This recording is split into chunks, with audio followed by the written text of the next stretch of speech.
Hansel and Gretel.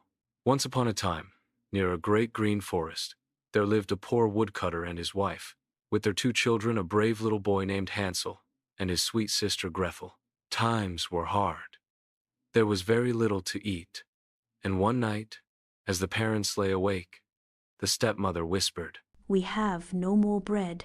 Tomorrow, we must take the children deep into the forest and leave them there." The poor father's heart was heavy, but at last he agreed. Hansel and Gretel, who could not sleep for hunger, heard every word. When the house was quiet, Hansel slipped outside. The moon was bright, and the white pebbles on the ground shone like tiny stars. He filled his pockets with pebbles so they would not get lost, and whispered to Gretel, "Don't worry, little sister. God will not forsake us." Hansel and Gretel was getting deeper into the forest. As they walked, Hansel dropped the white pebbles one by one. At last they stopped, built a fire.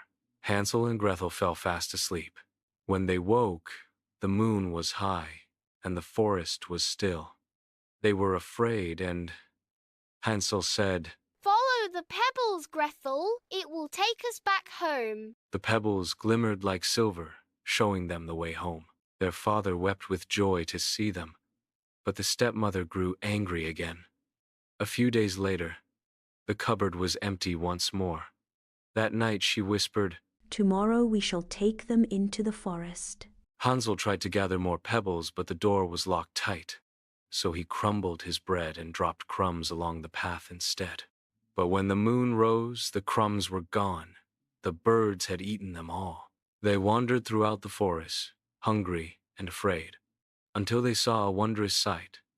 A little house made of bread and cakes, with windows of clear sugar. "Oh, how lovely!" "Let's taste a little bit." "Nibble, nibble, like a mouse.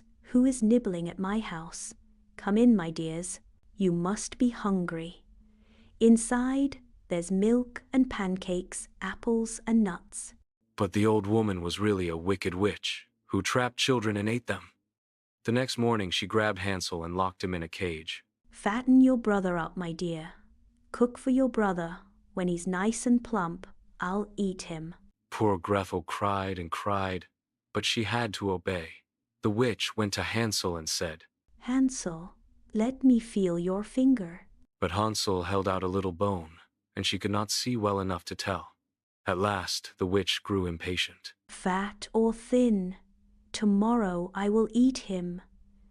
Creep in and see if the oven's hot enough." "But I don't know how. Show me." When the witch bent down to look, Gretel gave her a great push and pushed her into the oven, and the wicked witch was gone forever.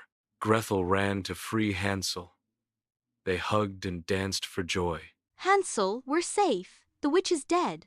In every corner of the house were chests of gold, pearls, and jewels. "This is better than pebbles. Don't you agree, Gretel?" At last, the path grew familiar, and they saw their father's little cottage.